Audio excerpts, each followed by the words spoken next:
Okay. जी sir. हाँ।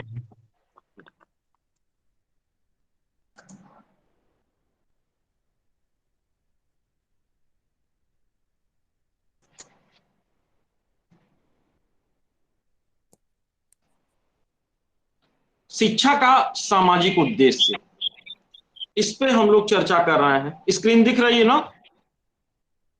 जी sir. Okay. शिक्षा का सामाजिक उद्देश्य, इसके अंतर्गत बुद्धिजीवियों या विशेषज्ञों के द्वारा यह बताया गया है कि समाज का स्थान व्यक्ति से अधिक महत्वपूर्ण है। क्योंकि आप देखो कि बहुत सारे विचारकों ने यह बताया है कि सबसे पहले समाज है। समाज है तो व्यक्ति को स्थान मिला है, व्यक्ति को संस्कार मिला है, व्यक्ति को संस्कृति मिली है, जिससे व्यक्ति का व्यक्तित्व जिंदा है। तो ऐसे लोगों का यह मानना है कि सबसे पहले समाज के विकास की बात होनी चाहिए। यदि समाज का विकास होगा तभी व्यक्ति का विकास संभव है। तो उन्होंने शिक्षा का उद्देश्य सर्वप्रथम प्रकाश डाला है सामाजिक विकास पे। तो उन्होंने ये माना है कि समाज का स्थान व्यक्ति से अधिक महत्वपूर्ण है। व्यक्ति समाज से अलग रहकर अपना विकास नहीं कर सकता, अतः सामाजिक उद्देश्य महत्वपूर्ण है। और उन्होंने ये भी कहा है कि व्यक्ति को अपनी व्यक्तित्वता का विकास समाज की आवश्यकताओं तथा आदर्शों को ध्यान में रखते हुए करना चाहिए। क्योंकि इन सभी विचारकों का ये मानना है कि जिस समाज से हम अपना स्थान लेते हैं, जिस समाज से अपनी संस्कृति हम सीखते हैं और हम मानवीय स्वभाव जो है हमारा वह ग्रहण करते हैं, क्योंकि यदि समाज ना होता तो शायद व्यक्ति ना होता। आप सब जानते हो कि व्यक्ति सामाजिक प्राणी है, और सामाजिक प्राणी है तो मीन्स की समाज आधारित है, समाज के द्वारा ही व्यक्ति का जन्म हुआ है। ऐसी परिस्थितियों में शिक्षा का जो उद्देश्य होना चाहिए, सर्वप्रथम समाज का विकास होना चाहिए। और ऐसे लोगों का ये मानना है कि व्यक्ति को अपनी व्यक्तित्वता का विकास तो करना चाहिए, लेकिन सर्वप्रथम सामाजिक उद्देश्यों की पूर्ति करते हुए। कभी ऐसा आपने देखा होगा, बहुत सारे उदाहरण आते हैं कि समाज कुछ भी कहे, हम अपना स्वभाव नहीं परिवर्तित करेंगे। समाज के कल्चर कुछ भी हो, हम उस कल्चर का पालन नहीं करेंगे। ये व्यक्तित्वता की चरम सीमा है। लेकिन यदि आप देखो कि व्यक्ति सामाजिक प्राणी है, यदि समाज के बनाए हुए नीति, समाज के बनाए हुए नियमों मानदंडों का पालन एक व्यक्ति के द्वारा नहीं किया जाता, तो क्या हम उसे सामाजिक प्राणी मानते हैं? नहीं मानते। ऐसी दशा में शिक्षा का जो सामाजिक उद्देश्य है वह समाज को विकसित करने पर बल देता है। इसीलिए इन विचारकों ने कहा है कि व्यक्तित्वता का विकास मतलब अपना विकास, व्यक्ति का हम सभी अपना विकास करें, व्यक्तित्वता को अपने स्थान दें, लेकिन सर्वप्रथम समाज की आवश्यकता तथा आदर्श दोनों को देखते हुए। क्योंकि अगर हम सामाजिक प्राणी हैं तो समाज के उद्देश्यों की पूर्ति का उद्देश्य हमारा भी होना चाहिए। तो इस प्रकार शिक्षा का जो ये सामाजिक उद्देश्य है, यह समाज को प्रथम मानता है, समाज के विकास की बात सर्वप्रथम करता है, और व्यक्ति द्वितीयक है इसके लिए।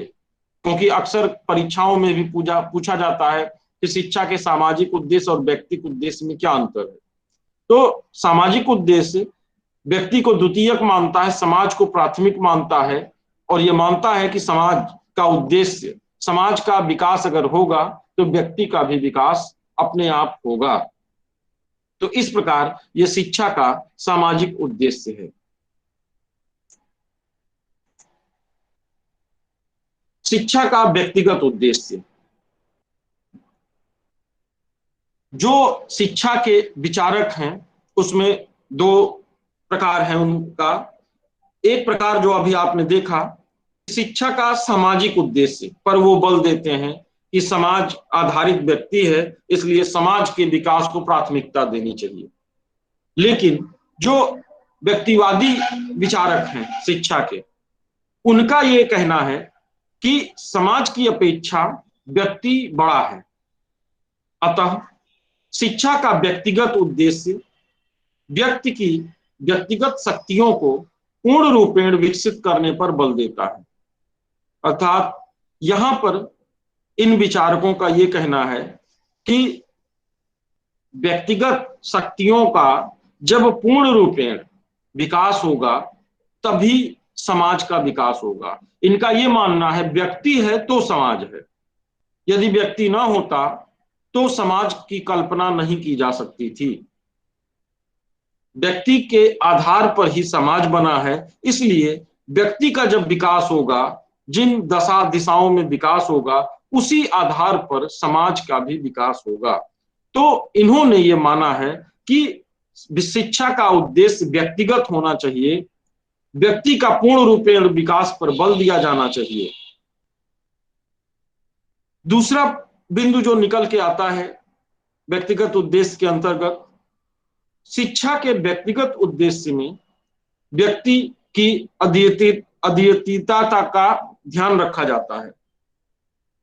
मतलब कि यहां पे व्यक्तिवादियों के अनुसार समाज द्वितीयक है और व्यक्ति प्राथमिक है, और इस आधार पर व्यक्ति के योग्यता को बढ़ाने के लिए, विकसित करने के लिए इस पर बल दिया जाना चाहिए।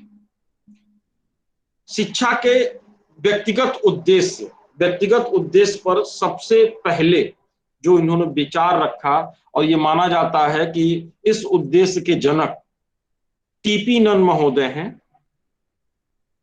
इन्होंने ये बोला है, टीपी नन महोदय के अनुसार शिक्षा को ऐसी दशाएं उत्पन्न करनी चाहिए जो व्यक्तित्व का पूर्ण विकास कर सके तथा व्यक्ति मानव जीवन को अपना मौलिक योग दे सके।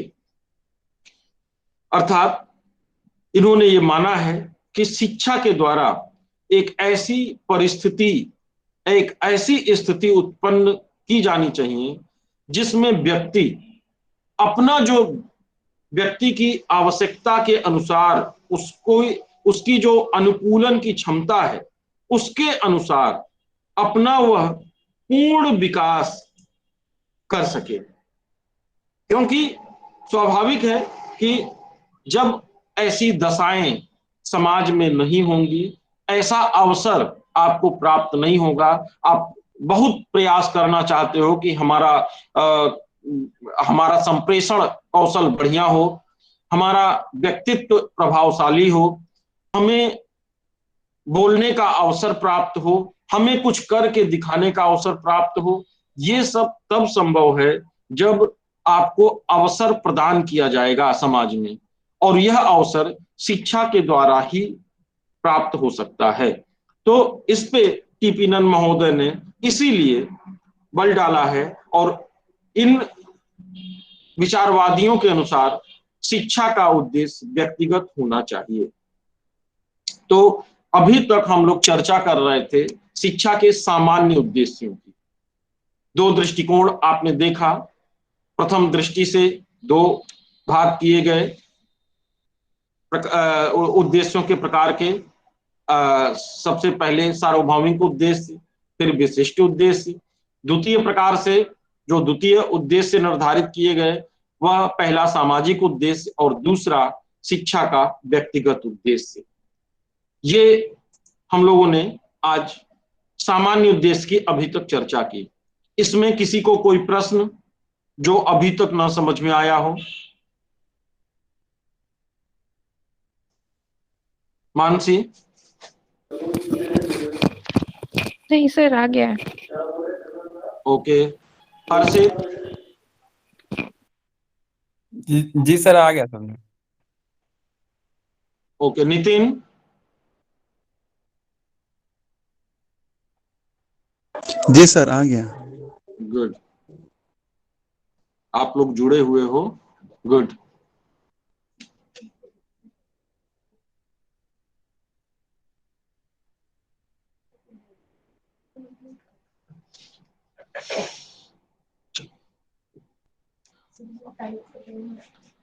अब हम लोग चर्चा करेंगे, अभी तक सामान्य उद्देश्यों की चर्चा हम लोगों ने की थी। अब हम लोग चर्चा करेंगे विशेष शिक्षा की। अभी तक सामान्य शिक्षा की बात हम लोगों ने की, पूर्व प्राथमिक और प्राथमिक स्तर के संदर्भ में विशेष शिक्षा के अभिप्राय व उद्देश्य। आप विशेष शिक्षा के अंतर्गत स्वयं आप सभी शिक्षण प्रशिक्षण प्राप्त कर रहे हो। विशेष शिक्षा का उद्देश्य आपने भली प्रकार अनुभूति भी की है, लेकिन फिर भी जो सैद्धांतिक पक्ष है उस पर चर्चा करना हम लोगों का अधिकार है। इसमें जो बिंदु निकल के सामने आते हैं उसमें व्यक्तिगत संभावनाओं को अधिकतम करना, ताकि उससे जीवन पर्यंत सीखने के सुदृढ़ आधार को प्राप्त किया जा सके। क्योंकि आप जैसा कि जानते हो कि विशेष शिक्षा में विशेष आवश्यकता वाले बच्चों को समाहित किया जाता है, अर्थात विशेष आवश्यकता वाले बच्चों को ही विशेष शिक्षा का प्रबंध किया गया है।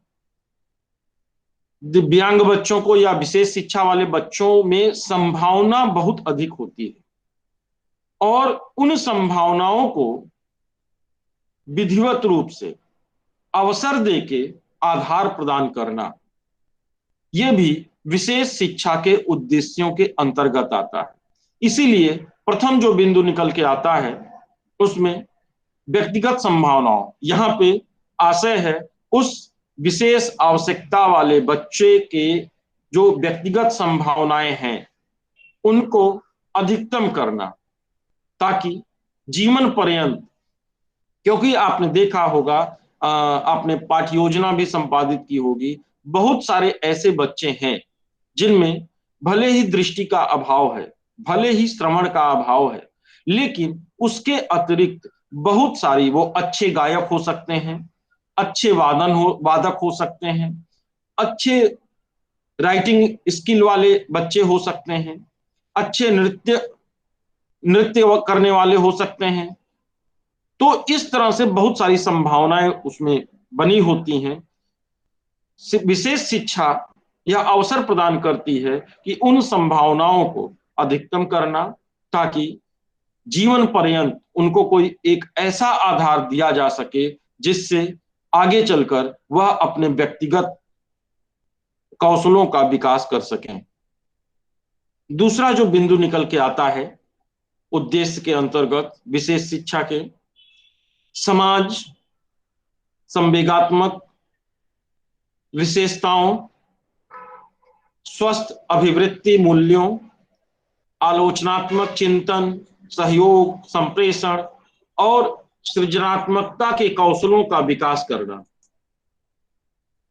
तो आप देखो कि जब हम विशेष शिक्षा की बात करते हैं और उसके उद्देश्यों पर चर्चा की बात करते हैं, तो सामाजिक जो संवेगात्मक स्थिति है उसके अनुसार उसकी अनुभूति करना, जो उसकी विशेषताएं हैं उसको समझना, स्वस्थ अभिवृत्ति। अब आपने देखा होगा, आप को तृतीय सेमेस्टर में परियोजना कार्य भी पूरा करना है। अगर स्वस्थ अभिवृत्ति डेवलप नहीं है, अर्थात दिव्यांगजनों के प्रति जिस समाज में, जिस समुदाय में आप काम कर रहे हो उसकी नकारात्मक अभिवृत्ति है, अर्थात वह लोग ये विश्वास ही नहीं कर पाते कि उनके ही समुदाय में स्थित, उनके ही समाज में स्थित बच्चा पढ़ सकता है, कुछ बन सकता है, इसी समाज में कंधे से कंधा मिला के नौकरी कर सकता है, गायक हो सकता है, वादक हो सकता है। अगर ऐसी नकारात्मक अभिवृत्ति है तो लाख प्रयास करने के बावजूद उस बच्चे का विकास, व्यक्तिगत विकास संभव ही नहीं है। तो इसलिए विशेष शिक्षा का उद्देश्य हमें यह बताता है कि स्वस्थ अभिवृत्ति के निर्माण के लिए भी हमें प्रयास करना चाहिए। संवेगात्मक विशेषताओं को भी ध्यान में रखते हुए, क्योंकि बहुत सारी स्थितियां होती हैं, बहुत सारे संवेग होते हैं, उनको प्रबंधित करते हुए हमें विशेष शिक्षा के उद्देश्यों को प्राप्त किया जाना चाहिए। मूल्यों की अगर हम बात करें, आपका जो अगला उप इकाई है शैक्षिक मूल्य ही है, इसमें ज्यादा चर्चा हम मूल्यों पे नहीं करेंगे, उस टॉपिक के अंतर्गत करेंगे। लेकिन यदि अगर शैक्षिक मूल्य ना हो, उद्देश्यों का कोई मूल्य ना हो, तो वह उद्देश्य निष्प्रभावी होते हैं। तो विशेष शिक्षा के उद्देश्यों के भी मूल्य हैं, यह उद्देश्य मूल्य परक हैं। इसलिए यह विशेष शिक्षा हमें मूल्यों को संजोने का भी, जो भी उसके अंतर्गत उद्देश्य निर्धारित किए गए हैं, उन मूल्यों को समेटने का भी, उन मूल्यों के अनुसार क्रियाकलाप भी निर्धारित करने का मार्ग प्रशस्त करती है। आलोचनात्मक चिंतन। अगर बच्चा या युवा, विशेष आवश्यकता वाले बच्चे या युवा अगर समाज में रहते हुए ये नहीं समझ सकते कि क्या उचित है क्या अनुचित, और अगर अनुचित है तो क्यों अनुचित है, तो अगर इस चिंतन का विकास उनके अंतर्गत नहीं है, तो वह अपनी व्यक्तिगत विकास की स्थिति को, लक्ष्य को प्राप्त नहीं कर सकते। कंधे से कंधा समाज में मिला के वो नहीं चल सकते। ऐसी दशा में आलोचनात्मक चिंतन के विकास का भी विशेष शिक्षा के अंतर्गत उद्देश्य निर्धारित किया गया है। जब बच्चा समाज में रहेगा, बहुत सारी स्थितियों परिस्थितियों से उसका सामना होगा, बहुत सारी घटनाओं से उसका सामना होगा, उसमें किसी की प्रशंसा तो किसी की आलोचना, प्रशंसा का आधार, आलोचना का अधिकार वह तब कर सकता है जब उसके मन मस्तिष्क में स्वस्थ चिंतन विकसित हो। ऐसी स्थिति में वह चिंतन का विकास विशेष शिक्षा के उद्देश्य के अंतर्गत आता है, और इसका उद्देश्य, इस उद्देश्य की पूर्ति हम सभी मानव संसाधनों को करनी चाहिए। सहयोग की जब हम अगर बात करें, सहयोग अच्छे से आप जानते हो कि विशेष शिक्षा के क्षेत्र में जो भी क्रियाकलाप, चाहे शिक्षण की बात हो, प्रशिक्षण की बात हो, जो भी क्रियाकलाप निर्धारित हैं, उन सब में सहयोग शब्द प्रमुखता से प्रयोग किया जाता है। चाहे वह ओरिएंटेशन मोबिलिटी की बात हो, चाहे वह लेखन पठन की बात हो, चाहे वह ज्ञानेंद्रिय प्रशिक्षण की बात हो, सब में सहयोग के बिना संभव ही नहीं है कि हम विशेष शिक्षा अंतर्गत दिव्यांग बच्चों को प्रशिक्षण या शिक्षण दे पाए। तो विशेष शिक्षा हमें यह बताता है कि सहयोग, और वह भी सकारात्मक सहयोग, किस प्रकार हमें और कहां पर, किन परिस्थितियों में कैसा सहयोग प्रदान किया जाना चाहिए, यह विशेष शिक्षा के उद्देश्यों द्वारा निर्धारित किया गया है। संप्रेषण की बात, संप्रेषण की बात अगर हम करें, तो संप्रेषण के बिना संभव ही नहीं है कि उद्देश्यों जो निर्धारित किए गए हैं उसकी प्राप्ति हो पाए। हम जो भी इस उद्देश्य के, विशेष शिक्षा के उद्देश्य के अंतर्गत जो भी उद्देश्य निर्धारित किए गए हैं, उनको प्राप्त करने के लिए संप्रेषण एक माध्यम है। अगर उचित और सही संप्रेषण सही परिस्थिति में प्रयोग नहीं किया गया, तो संभव नहीं है कि हम उद्देश्यों की प्राप्ति कर पाएंगे। इसलिए विशेष शिक्षा के अंतर्गत हमें संप्रेषण सही हो, अनुकूल हो और सही परिस्थिति में प्रयोग किया गया हो, इन सब के लिए उद्देश्य निर्धारित किए गए हैं जिसको मानव संसाधनों द्वारा प्राप्त किया जाना अभिष्ट है। सृजनात्मकता के कौशलों का विकास, आप अच्छी तरह जानते हो कि हर दिव्यांगजन में, चाहे वो बच्चा हो, युवा हो, वयस्क हो, सब में कुछ न कुछ कौशल आप पाएंगे। हम जब सृजनात्मक कौशल की बात करें, आप सब ने दृष्टिबाधित विद्यालय में बच्चों को पाठ्य योजना प्रदान की है, बहुत सारे बच्चों के साथ आपने अध्ययन किया है, दृष्टिबाधित जनों के साथ आप लोगों का समय व्यतीत हुआ है। ऐसी दशा में और आपने कई जगह कार्यक्रमों में स्टॉल भी देखे हैं कि दृष्टिबाधित जनों के द्वारा, दिव्यांग जनों के द्वारा बनाए हुए बहुत सारी चीजें, बहुत सारी कृतियां स्टॉल पर लगाई जाती हैं और जिन्हें देखकर लोग प्रशंसा करते हैं। हर व्यक्ति के अंदर सृजनात्मक कौशल छिपा होता है, उन्हें उभारना, उन्हें अवसर प्रदान करना, अवसर प्रदान करके उन्हें और उस रूप में प्रशिक्षित करना, प्रशिक्षित करने के उपरांत उनमें सहयोग की भावना का विकास करके, सहयोग प्रदान करके और उन कौशलों के अनुसार सामग्री का निर्माण कराना, ये सभी चीजें विशेष शिक्षा के उद्देश्यों के अंतर्गत आती हैं। अब बात आती है कि उद्देश्य के साथ साथ ये जो जितने भी शिक्षण संबंधी उद्देश्य हम लोगों ने निर्धारित किए हैं, इसके अतिरिक्त विशेष शिक्षा का उद्देश्य ये भी है कि अभिभावकों को जोड़ना तथा समुदाय को तैयार करना। आप जानते हो कि आप विशेष शिक्षक के रूप में कितना भी बच्चे के साथ परिश्रम कर लो, यदि आपके साथ अभिभावक सही प्रकार से नहीं जुड़ा है, उसका अगल बगल का पड़ोस अर्थात उसका समुदाय आपसे नहीं जुड़ा है, उस बच्चे से नहीं जुड़ा है, तो उस बच्चे में विकास लाना, विकास करके दिखाना संभव नहीं है।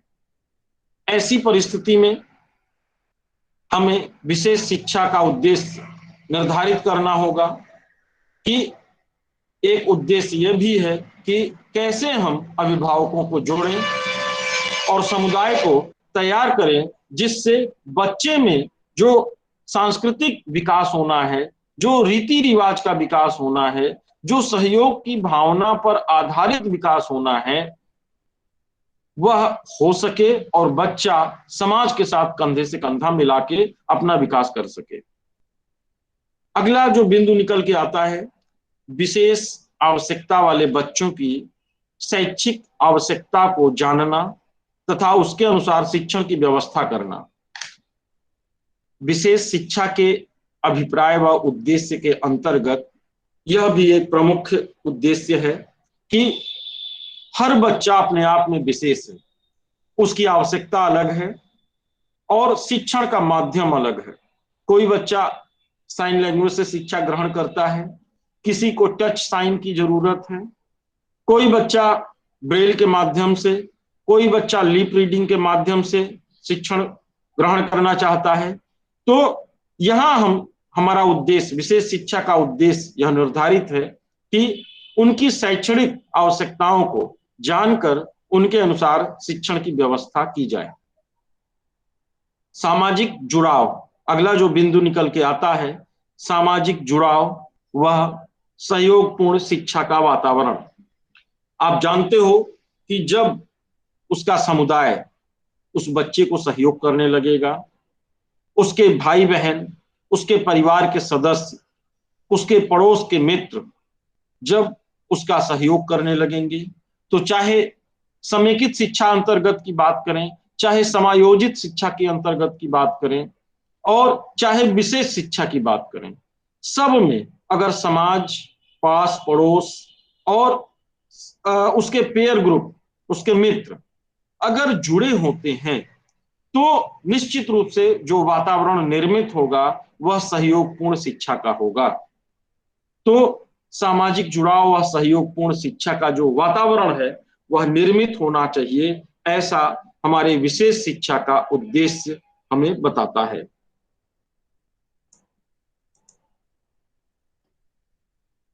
विशेष आवश्यकता वाले बच्चों के शिक्षण, अधिगम, क्षमता एवं कौशलों का आकलन करना। आप लोगों को भी किया जाएगा, कराया जाएगा, और आप लोगों ने किया भी होगा। विशेष आवश्यकता वाले बच्चों के शिक्षण, जो भी दिव्यांग बच्चे हैं, विशेष आवश्यकता वाले बच्चे हैं, उनके जो कौशल है उसका आकलन करना, ये भी विशेष शिक्षा का उद्देश्य है। क्योंकि जब तक आकलन सही नहीं होगा, योजना सही नहीं बन पाएगी, चाहे वो पाठ्य योजना हो, चाहे वो व्यक्तिक योजना हो, चाहे वो प्रशिक्षण की योजना हो, कोई योजना सही नहीं बन पाएगी। तो उद्देश्य अंतर्गत उन कौशलों का आकलन भी निर्धारित है, जिसमें बच्चे के प्रत्येक क्षेत्रों का आकलन किया जाना है। जो अगला बिंदु निकल के आता है उद्देश्य अंतर्गत, विशिष्ट बालकों की शक्तियों एवं कमजोरियों की पहचान करना। क्योंकि जब एक शिक्षक के रूप में, एक प्रशिक्षक के रूप में, एक मानव संसाधन के रूप में आप बालकों की शक्तियों एवं कमजोरियों को नहीं जानेंगे कि उसकी सीमाएं क्या हैं, उसकी विशेषताएं क्या हैं, तब तक आप बच्चे को सही प्रकार से अधिगम नहीं करा पाएंगे। तो इसलिए यह जरूरी है कि हर प्रशिक्षक या शिक्षक को जिस बच्चे को प्रशिक्षण देना हो उसकी शक्तियों और कमजोरियों को वह जाने और तब एक सही योजना बनाए जिससे शिक्षण व प्रशिक्षण दिया जा सके। अगला जो बिंदु निकल के आता है, शिक्षण माध्यमों तथा पद्धतियों को विशिष्ट बालकों की शिक्षा के योग्य निर्मित करना। चूंकि शिक्षण पद्धतियां और शिक्षण माध्यम अलग अलग प्रकार के हैं, आप दृष्टि दिव्यांग जनों को दिया जाने वाला शिक्षण माध्यम श्रवण अक्षम बच्चों के लिए प्रयोग नहीं कर सकते। श्रवण अक्षम बच्चों के लिए जो दिया गया माध्यम है वह मानसिक मंद बच्चों के लिए प्रयोग नहीं कर सकते। ऐसी स्थिति में आपको यह माध्यम, अनुकूल माध्यम निर्धारित करना होगा कि दृष्टि दिव्यांग, मानसिक मंद, श्रवण दिव्यांग इत्यादि प्रकार के विशिष्ट बालकों के लिए कौन कौन से शिक्षण माध्यम निर्मित हों। यह सभी चीजें विशेष शिक्षा के अभिप्राय व उद्देश्यों के अंतर्गत समाहित की गई हैं। तो आज की चर्चा, चूंकि यह जो उप इकाई 1.2 थी, यह हमने सैद्धांतिक रूप से आज ये कंप्लीट कर दी है। इसके संबंध में कोई प्रश्न? आज हम लोगों ने किन किन चीजों की चर्चा की? मानसी, आज किन किन चीजों की चर्चा हुई? सर, शिक्षा का जो प्राथमिक स्तर पर उद्देश्य और क्या कहते हैं वो सामाजिक स्तर पर जो उद्देश्य उसके बारे में जाना है हमने। और इसका एक हर्षित जी सर, क्या उद्देश्य, सामान्य उद्देश्य के अंतर्गत क्या बोला गया? समान उद्देश्य के अंतर्गत सर बताया गया है कि मतलब सबने अलग अलग विचारधारकों ने अपने अपने पॉइंट दिए हैं उसके अंदर, और बताया गया है कि जो मतलब देश के अकॉर्डिंग जो मतलब होते हैं विशिष्ट, हर देश को जरूरी होता है वह उद्देश्य। हर ठीक देश है, के वो अपने कोई भी अलग देश हो, हर देश की शिक्षा व्यवस्था में वो सारे उद्देश्य निर्धारित होते हैं। ठीक है, और ताकि और सर उनके जो व्यक्ति हैं वहां पे मतलब जो युवा हैं, बच्चे हैं, उनका चारित्रिक विकास हो सके, ज्ञान हाँ अर्जन जी, हो सके, जी जी सांस्कृतिक जी, उन्नति हो सके, और अपने जो उनकी संस्कृति है उसको सहेज सके, और ताकि वो एक जनरेशन से दूसरी जनरेशन से तक पास हो सके। गुड।